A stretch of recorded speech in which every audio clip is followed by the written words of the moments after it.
Good morning.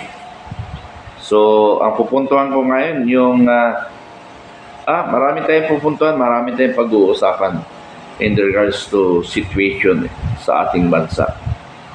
Yung una, yung manifesto na napirmahan yung mga generals, especially the premiers and other enlisted personnel, na kinukundina nila yung pambabastos ni Senador Tulfo,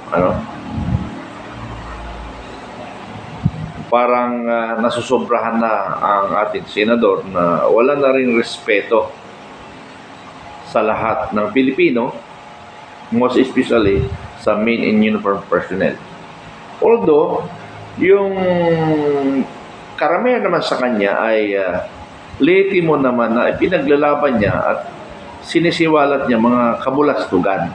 Ngunit, sumusobra eh. Yun yung problema, sumusobra siya. So yun yung dapat bawas-bawasan naman niya. Although maraming natutulungan si Senador Tulfo, sabi nga ni General Survivor, ay mananalo pa rin sa eleksyon. Sabihin natin, Vice President of the Republic of the Philippines. Malakas ang punto niya kasi millions of followers na siya eh. Kaya nga lang, minsan sumusobra. Siguro dahil nga sa kagustuhan niyang tumulong, nasusobrahan. Pero never insulting resultal, nakikipaglaban na nga eh. Nakikipaglaban na laban sa kalaban ng gobyerno. Sa totoo lang, ako sa aking pagkatao, magmula ng 14 anyos ako. Niulit ko lang ito para maging basihan natin. Mula ng 14 anyos at nag-retired ako ng 2014. So, more or less how many years? 14, 1974. So, ang tagal. Almost 40 years, Yung 40 years na yan, diyan ako lumaki sa kasundaluhan. 1974. So saan napalaban ako sa Mindanao, edad na 14, dinipensa ko yung aking bayan at dinala ako ng Special Forces sa Port Magsaysay at pinaka-aral ng high school. First year high school pa lang ako noon. After my graduation, naging sundalo ako. Naging private sa Special Warfare Brigade. At nag-take ako ng Special Forces. After my Special Forces, na-depang yung Special Warfare Brigade, napunta kami sa 1st Scout Ranger Regiment.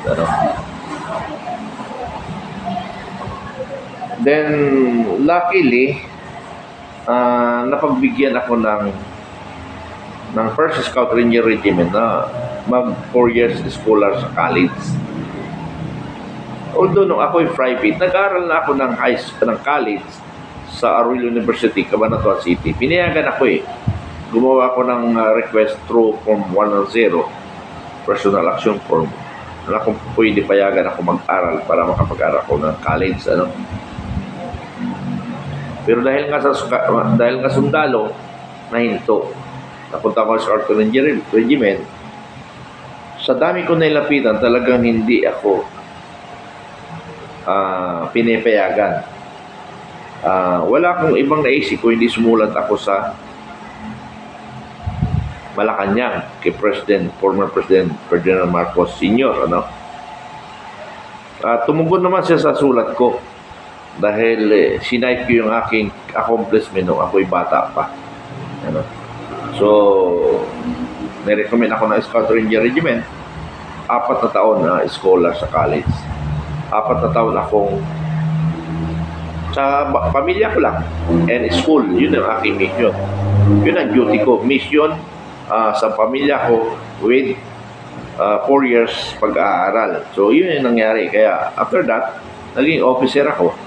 Since then, lumaki na ako sa guerrilla warfare o insurgency war. since 1991 up to my retirement. And at after my retirement, nag-isip ako paano ako makatulong sa ating gobyerno, ano, sa liit ng aking kakayahan, ano. So, with that, nakapag-isip ako bumuo ng samahan na kung saan pwedeng makatulong sa ating bansa, which is the vanguard of democracy. So nakabuo ko ng ganong samahan nationwide. Ang objective ko talaga, buong bansa na magkaroon tayo ng election. Timingly, election na ng presidential, Tibong Marcos. At ninapitan ako na kung pwede tulungan natin. So, napabilis yung aming organization. So, to mention with yung kung sino yung mga pioneer na kasama ko, ang una ko na-contact yung kapwa ko Special Forces at nakasama ko rin ng enlisted personnel, si Colonel Ramiro Papa. Ano? Then, nasundan niya ni Lieutenant Fernando Lorilla. Ano? Then, si Cristina Corpos, yung asawa ng PMA 92.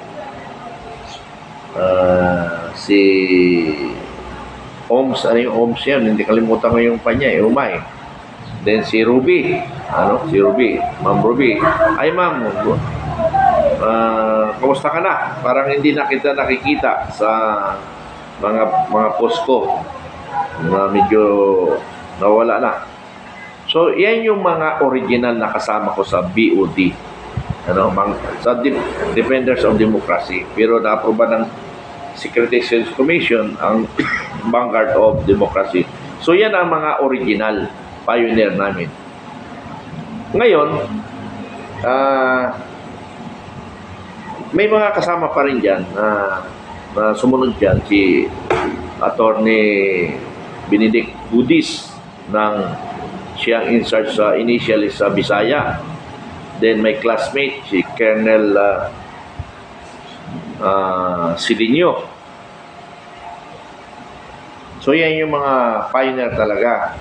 Nasundan niya ni Colonel Fernando Rosbañez, Colonel Satparan, yung ayaw magpabanggit na isang classmate ko. Natakot yata, ewan ko, kasi madami daw yung anak niya.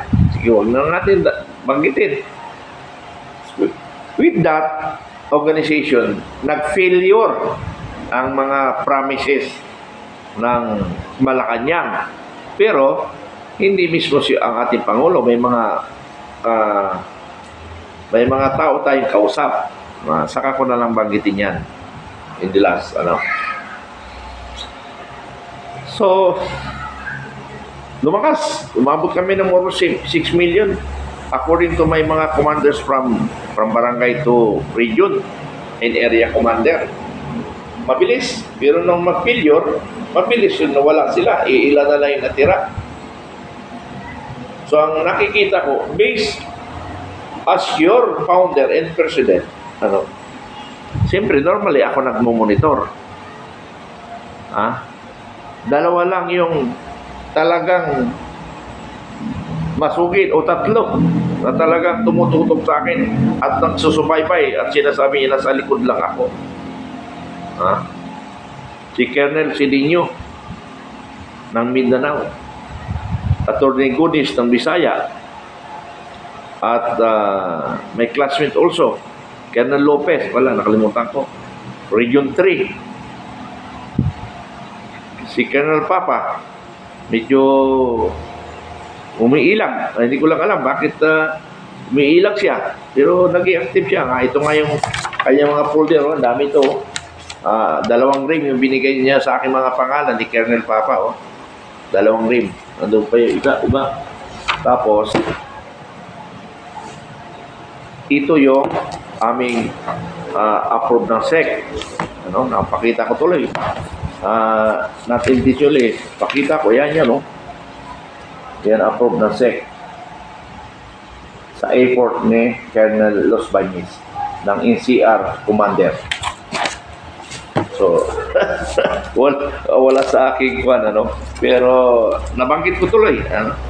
Kasi binabanggit ko, yun yung mga talagang diehard na sumusuporta sa akin. Yung iba, lilitaw na lang yan pagka, pag alam nila, oy, malapit na yung pangako ng ating Pangulo. Medyo nagiging aktibo sila. Pag nawala na naman. Ay, so based sa mga analysis ko, kilala ko na kung sino talaga ang hindi ako iiwanan sa ere. Yung iba kasi after lang sa pera. Ano? So hindi yan maganda na kasama yung after lang sa pera. Ang purpose kasi ng Vanguard of Democracy ay para tumulong sa mga inaapi at mga abusado, lalo na corruption and communism. Yung board of director pala natin, ang chairman natin dito ay si Brigadier General Sani Gadot, and ako yung vice chairman. And remember, Attorney Yakat, Dr. Fagunsan, Engineer Abor, so yun yung balilima lang kami ang member of the board. So hindi lang muna ako nagpapatawag kasi nga nagpipilyor, mahirap rin magpatawag na walang budget, ano. So yung mga followers ko sa San Mansulok ng Pilipinas, stay calm and organize within your organization. Lalo na ngayon may West Philippine Sea, ano. Dapat handa rin tayo. Yung kasi isang objective rin natin, natulungan ang ating bayan. Kung mayroon tayong batas na Republic Act 7078, yun yung in connection sa mga reservists or reserve forces, ay dahil nga napag-aralan ko sa special forces, sa unconventional warfare, guerrilla fight, napag-aralan ko na sa pamagitan pala natin, pwede tayo mag-organize. So kung naka-organize na tayo, halimbawa naka-organize na tayo, nagkaroon ng pumutok ang West Philippine Sea, ano? At nag-coordinate, katulad yung election sa kay Bongbong Marcos, coordinate sa akin. Then disseminate to my commanders down the line, up to the barangay. Kaya, sabi ko nga, 6 million yung ating followers. So, once pumutok ang West Philippine Sea, pwede kong i-activate lahat yan. Doon sa mga active na hindi nag-antay lang ng pera.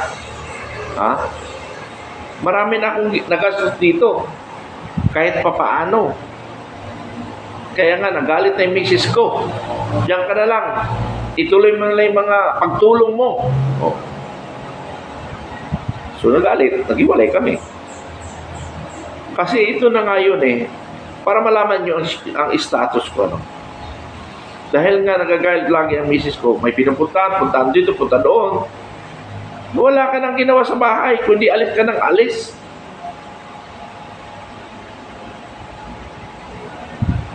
Hindi naman ako makahingi na ng pera sa kanya kasi galit nga So one time, to cut short, naghiwalay kami at kinunkor ng isang anak ko, tama yan, para hindi na kayo mag-away. Magawa na ni Papa yung gusto niyang gawin. Hindi ko malam kung totoo yun. So naghiwalay kami. Kasi nga inisip ko, pag ikulong lang ako ng misis ko sa bahay, yung aking isip na gustong tumulong sa bayan, hindi ko na magagawa.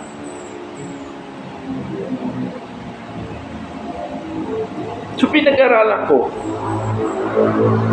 Nakita nyo, papakita ko sa inyo mga followers ko and subscriber. Ano? Ito nag-iisa ako. Ayan dalawang kwarto. Nagharap ako kasama sa kwarto Joke lang nag-iisa lang ako dito. Pero marami akong alagang aso. Yun yung bantay ko. Tapos, So, ito, may nakaready sa pintuan, no?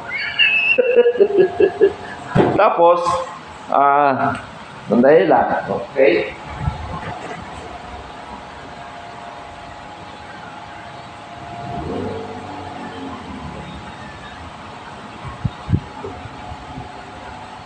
Ito pang sniping ko, ito lang yung natitira.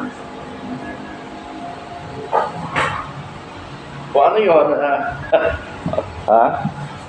Yung aking 45, hiniram eh. Hiniram yung 45 natin. Actually, doon sa misis ko, napilit kong kunin ko. Okay. So, ganun ang buhay ko. Kasi pinag-aralan ko, sabi ko, tama rin siguro maghiwalay kami. Kasi, lahat ng gusto kong gawin, medyo may hadlang. Wala akong free will kung anong gagawin ko para sa bayan. Sabi ko, malapit naman rin ang kamatayan ko. Nakarang linggo nga, isang classmate ko, namatay na.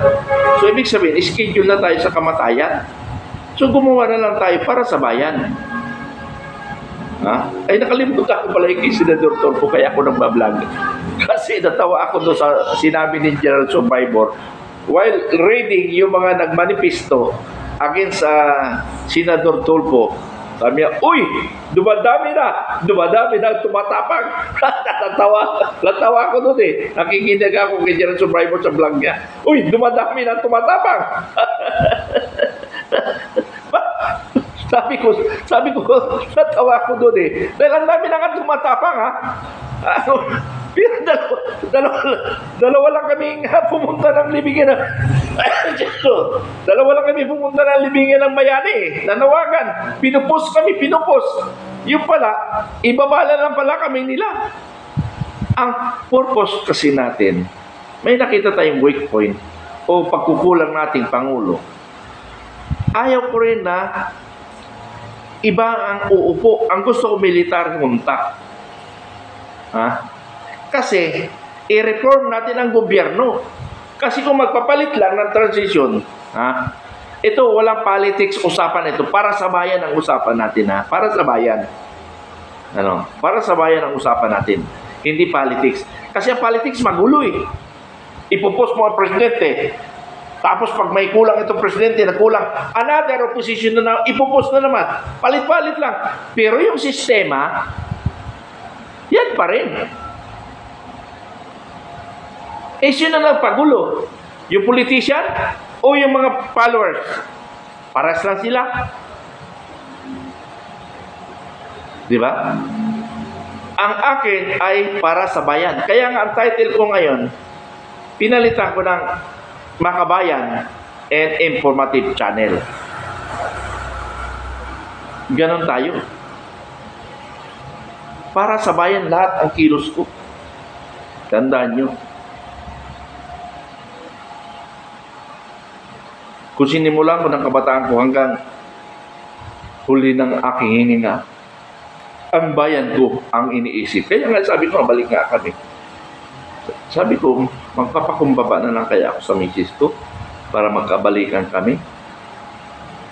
Or, kaya ako na lang. Total, malaya naman ako sa lahat ng disposition ko. Malaya akong gagawin ko para sa bayan. At malaya ako na hindi sila naapekto sa gagawin ko.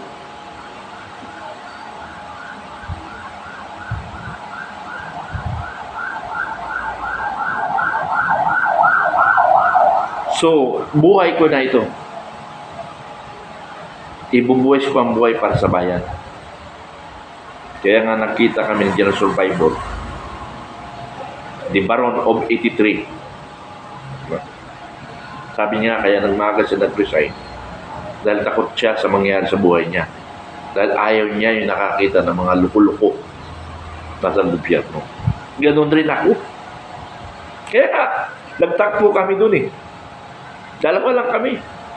Meron na rin mga enlisted personnel na MUP retired. Nandun kasama ko. Salamat mga master sa inyong dedication sa ating bayan. Yung iba ayaw magpapangalan. yung ibang officer. Ayaw nila. Kaya natawa ko. Sabi, while reading ni General Survivor, uy, dumadami na tumatapang ah. Alam ko, matapang sila. Pero dalawa lang kasi inisip ko eh.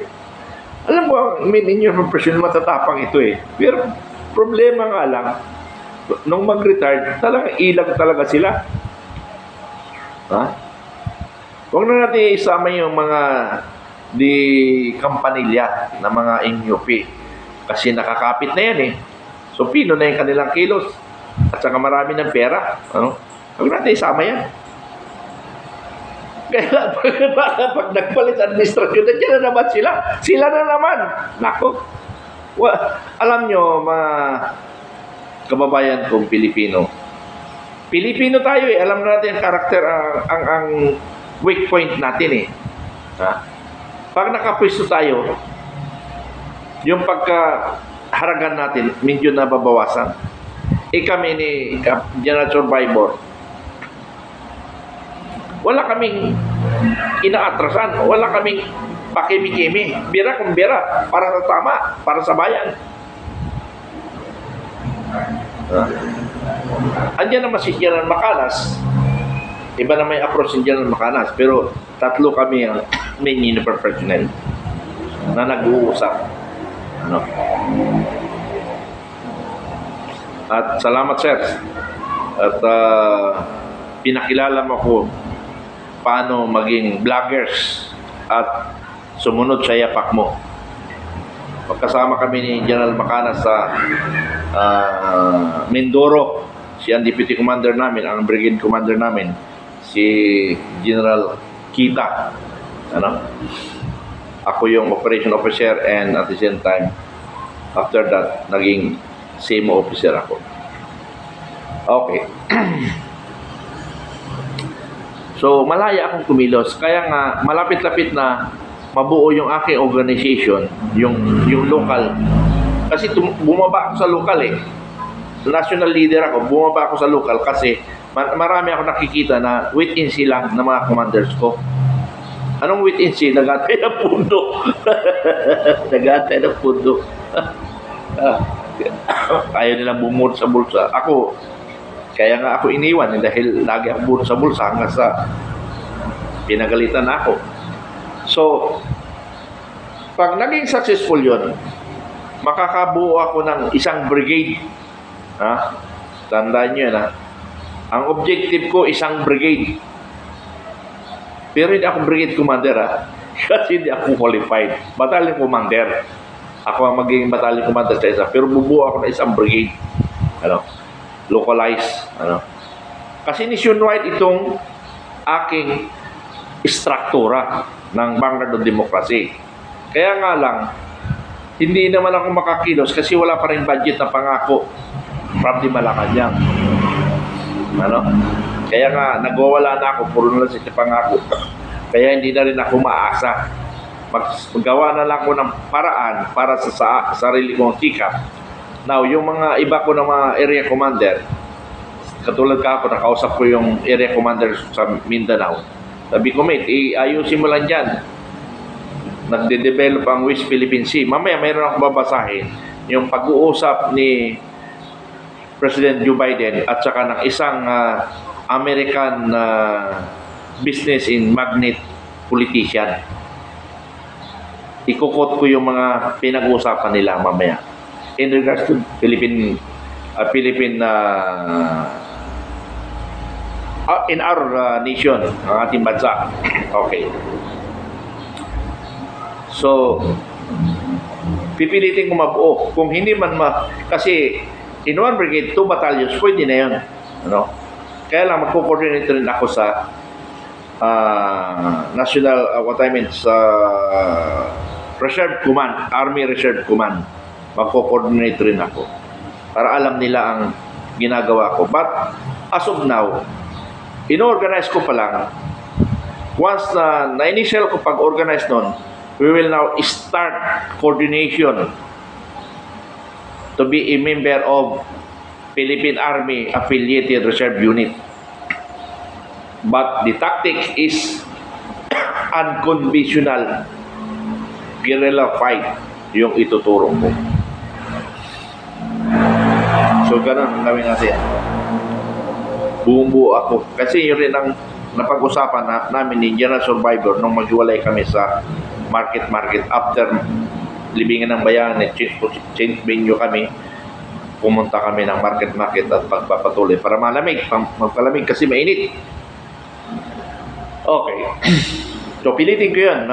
By next week siguro, na ipapakita ko na ang mga initial movement namin. Ano? So, ganon.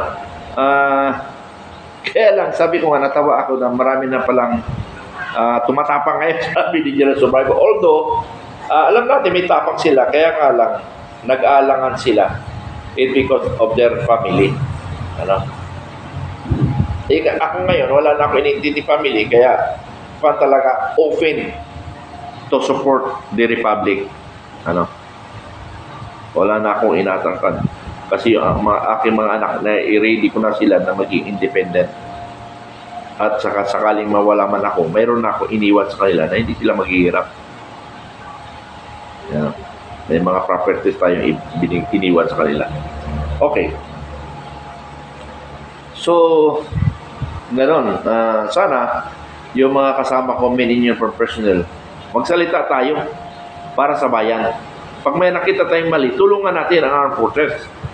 Kasi ang armed forces, they are always following orders from the Commander-in-Chief. Yung sabi nga ni Senador Amy Marcos, ang aking kapatid, na iba na ang landas niya, hindi na nasusundan niya yung ipak ng kanyang ama. At itong mga generals, natakot rin pagsabihan ng ating Pangulo na mali na yung kanyang move dahil natakot rin mapalitan. Ayun ang sabi ng ating Malacanang sister. Ano? So, totoo naman talaga yun. Na they are always following orders at hindi sila makapagsalita against, o hindi naman against, makapagsalita suggestion to the President. Although ang ating President ay Special Forces nga eh. Trained by General Samonte. Ha? Kaya nga lang eh, parang, although may nakuha siya kunti sa aking analysis, kaya lang ang problema nga lang, hindi niya ina-apply.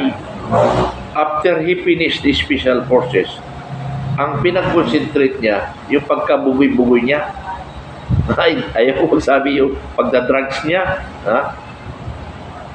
Wala eh, hindi siya natuto yung tamang direction. Wala eh. Naging governor siya, pero wala man lang akong narinig na talagang extra effort na nagawa niya.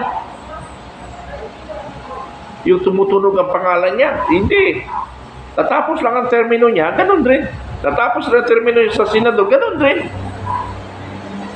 Hindi katulad ng ibang senador dyan na talagang nakikita may effort nila. Na may ginagawa sila. Huh?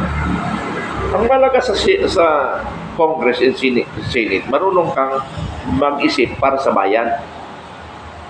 Now, in making a concept, dahil may puso ka, madali mo magawa yan. Pero kung ang paggawa mo ng concept para lang sa iyong advancement, medyo mahirap gawin yun. Kasi mag-iimbento ka. Paano ka sumikat? Paano ka makilala? Yun ang mahirap talaga.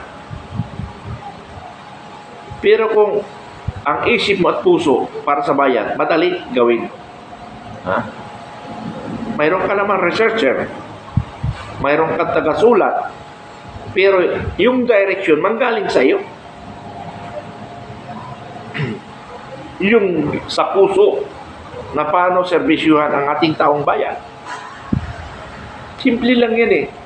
Ha? And siyempre, normally, you depend. Didipinsan mo yan.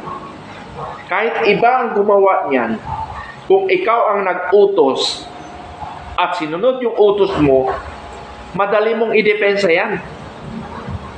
Kasi galing sa iyong instruction. Kaya mong, kahit without reading of that policy or law kung yung mga tauhan mo sinunod yung instruction mo without reading. Siguradong makaya mong idepensa yan. Now, kung ang gumawa ng research mo at sa kabatas mo, silang gumawa without your order, without your thinking, without your mind, what are mind and heart, ay talaga hindi mo kaya idepensa yan. Kasi sila nag-isip lahat eh. Hindi mo madidepensa yan. Pero kung yung sinabi mo, ginawa nila, ay kahit ka nakapikit, kaya mong idepensa yan. Nakita ko, pinag-aralan ko na yung Congress at Senado eh. Hindi mo naman kailangan magaling ka sa English yan because we are not American. Huh? Pilipino tayo. Bakit ikaya natin ang bilang isang Pilipino? Provided you can defend all question both senators or Congress. Pero ngayon, mayroon nga pre-arrange eh. Ha? Pre-arrange na sa committee mo. Oh, ito sa'yo, ito sa'yo, ito sa'yo. Oh. Huwag ka na magsalita. O, wala nag-o. Di wala nag-o. Tuloy yung batas. Ganun lang naman yung batas na yan. Katulad yung pagka-impeach si Corona. Ha? Yung pagka-impeach si Corona, ni Justice Corona, na namatay sa stress dahil sa kagagawa ni Pinoy. Oh. Binayaran yung mga senador, 50 million. Oh, ano nangyari? Di na-impeach yung kawawang Justice, Supreme Court Justice, Chief Justice. Dahil lang yun sa sa Hacienda Lucita. Yun ang dahilan na dapat ipamahagi ang Hacienda Lucita sa mga farmers. Ayun. Bantay ka sa Pilipino, bantay ka pag ako naging presidente. Timingly, namatay si President Cory Aquino. Imang eleksyon, talagang napakaswerte ng Aquino dahil sa patay nagiging presidente. Ano? Pero siguro yun ang tandana. Ano? Yun ang naka-schedule sa atin. So, gano'n lang yun. So,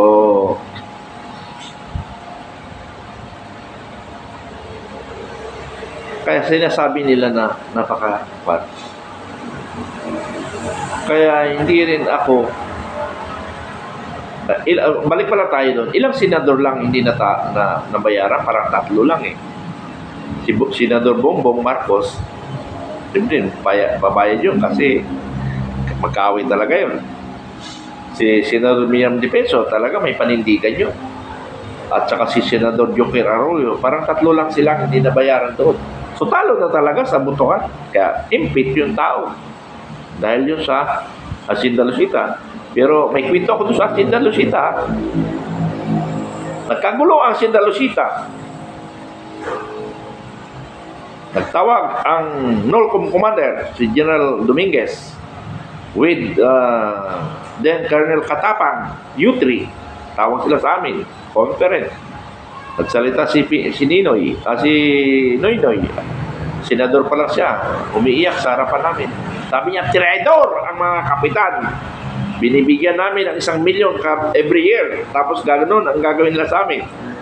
So yun ang kwento. Kung paano kami nagwan dyan, naikwento ko na sa inyo yun. On the ground. Ako naging ground commander. Before yung gulo, nagkagulo, ng barilan. Wala pa ako noon. Nag-organize pa lang kami. Paano namin i-neutralize ang kaisipan ng mga barangay captain at saka ng mga constituent sa mga barangay. Yun ang aking mission. Yung gulo doon ay mga armado yun, mga conventional approach yun. Sa kanila yun. Sa akin, ang conventional yung mastery ko eh. Kaya ako on the ground. On the ground lumaban ako. Talagang matindi. Armado kami versus walang armas. Talo kami. Kasi sila, walang armas, kami mayroon. Wala, talo kami. Bakit kami talo? Ano laban namin doon? Paano kung may pinana sa sundalo ko, di patay lahat yung mga sibilyan? Sino magpaparedress ngayon? Di si Mitran, to include the commander of 7th Division, the NORCOM commander, and the President of the Republic. Yun ang mananagot. Question nga ako ng reporter ng ABS-CBN. Did the President order you to conduct this activity? Ang simple lang sagot ko, no ma'am, this is a part of our mission. It is in rotary activities of the military. Wala siya nakuha. Pero actually, may utos talaga. Tapos sabi sino nagsabi nun? Nagpalit na General Tolentino. At the same time, 7th Division Commander, NORCOM Commander. Sabi niya, si Mitran ba yung, hindi ba tayo mapapahamak nun? Ang natandaan ko doon sumagot doon, si General Colonel Benitez, Colonel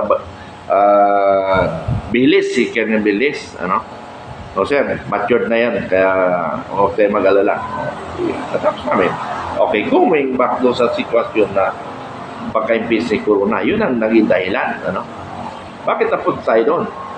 Dahil nga doon sa kay Senador Tulfo na manifesto ang mga generals, official PME and industry personnel na kinapundin nila yung actuation ng ating Senador Tulfo. Idol ko yan, pero minsan nakikita parang hindi na tama, nasusubrahan.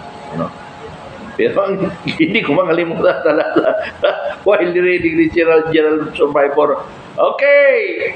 So, marami na tumatawa. Tumatapa ang tawa. Sila tawa Kasi dalawa lang kami pumunta sa libingan ng bayan Okay.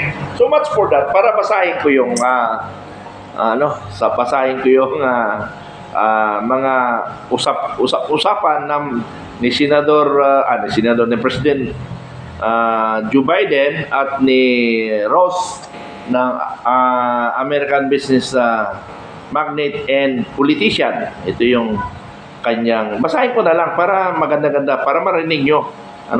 Kasi ito mga nagpapadala sa akin, mga generals to Sabi ko, sir, salamat sa mga research nyo kasi wala na akong time mag-research. Sa dami kong inaatupag, dami kong sinasagot sa mga vlogs at saka sa lahat. Kulang nga oras ko Mabuti na nga lang, pinalayas ako ng misis ko. Natubera ako doon sa isang bahay ko na wala nakatira. Diyos ko. At ngayon, magawa ko ang aking dapat kong gawin para sa bayan. Okay.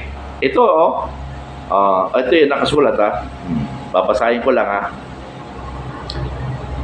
The realities of war. Joe, medyo nagpalpangsyon. Nagpalpangsyon ang aking cellphone. Wala talaga kasing Okay.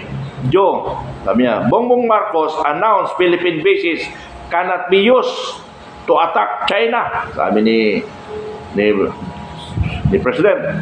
Rose, sagot niya, that's for public consumption. In event of war, Admiral John Aquilino of the Indo-Pacific Command calls the shots. Okay? Sagot ni Joe, ni General. Not General Browner, the AFP Chief of Staff. Ito na. Sagot ni Presidente, U.S. forces take orders from John. Okay, delikado. From John. Admiral U.S. forces take orders from John. They do not come under foreign command. Same in NATO and elsewhere. Browner, what I mean, becomes one of the John deputies. Nako, deputy pala si Browner ni John. Browner is advisory, not operational. Okay. Browner is advisory, not in operational. Hindi pala siya operational. Nag-advise lang. President Joe Biden, ang sagot niya, and Philippine troops. Kasama ang Philippine troops. Nako, naloko na. Naloko na. Kasama ang Philippine troops. Diyos ko, apo. Kaya nga, nagre-ready na ako ng guerrilla warfare ko. Forces, okay? Okay, President, what I mean, the politician, expert. Technically, under Browner, operationally, under Jan. Nako. Under Jan. So, ibig sabihin, US pala titira dito. Kaya pala sabi ni Senador Amy Marcos, ano, sabi pala ni Senador Amy Marcos, ay wala tayong pipiliin at wala tayong kaaway. Lahat sila kaibigan natin. Yun ang sinabi ng Senador. Okay, ito yung sagot niya. Oh. Sabi ni Presidente, so, how does Bongbong prevent Philippine bases from being used against China? Oh, paano dyan mo poprotektahan? Okay. Sagot ni politician, events move fast in wartime. The military take charge of operation. Same Ukraine, NATO officers decide. No reason why Philippines is different. Nako. Anong pinagkaiba? Delikado, mapulbos tayo nito. Okay, sagot ni Presidente. Our Constitution prohibits nuclear weapons. Binabawal pa nuclear weapons on Philippine soil. That means no foreign country can station them here. Okay. Yun. Sagot ng Presidente. What I mean, politician. US bombers like B-52, B-58, B-1 can carry conventional bombs. Okay. They do not qualify as nuclear weapons. Magkaiba yung nuclear eh. Kasi delikado pag bomba lang yun, yung nuclear weapons, delikado, usok lang yun, mamatay ka na. Joe, President, yes, nuclear bombs is too. Ross, that has to be proven by the host country until proven it is in the real speculation. Okay, speculation lang pala. Pero maging totoo. Sagot ng Presidente, through inspection, will the US allow it? Okay. Ito, last ng sagot ni Ross ng magaling na business in politician. Bakit may business siya, politician pa. Okay. Ross, in a wartime events move fast. Retaliatory time is limited. Do not have time for bureaucratic process because survival is paramount. Your military will understand. So will your president. As soon as the US president gives the green light to respond in an adequate manner, John function is to execute, not to question order. Si John Admiral ng US, yun palang under siya deputy niya pala si General Browner. So yun pala ang programming ngayon. Okay ha, ito yun ha, na binigay sa akin ng isang general. Ha? Marami na nagbibigay sa akin ng information, ano? Marami na nagbibigay ng information para malaman ng taong bayan na ito yung mga pinag-uusapan. Because my channel is makabayan, para sa bayan, and informative channel. So makinig lang kayo. So yung mga iba na hindi pa nakapag-subscribe, mag-subscribe na kayo dahil pumuputok na ang West Philippine Sea. Para lagi tayong aware. Sir, salamat po, General, sa iyong information na binibigay sa akin. Para lang ma-informan ang ating taong bayan. Saludo ako sa mga ganong officer na may concern sa bayan. Timely, kailangan mag-usap-usap rin tayo, sir. In a situation na may kailangan mag-usap-usap na. Anyway, papakita ko sa inyo ang ino-organize ko. Sana maging successful kung walang hadlang sa aking mga plano. Okay, salamat. Salamat sa mga nakikinig.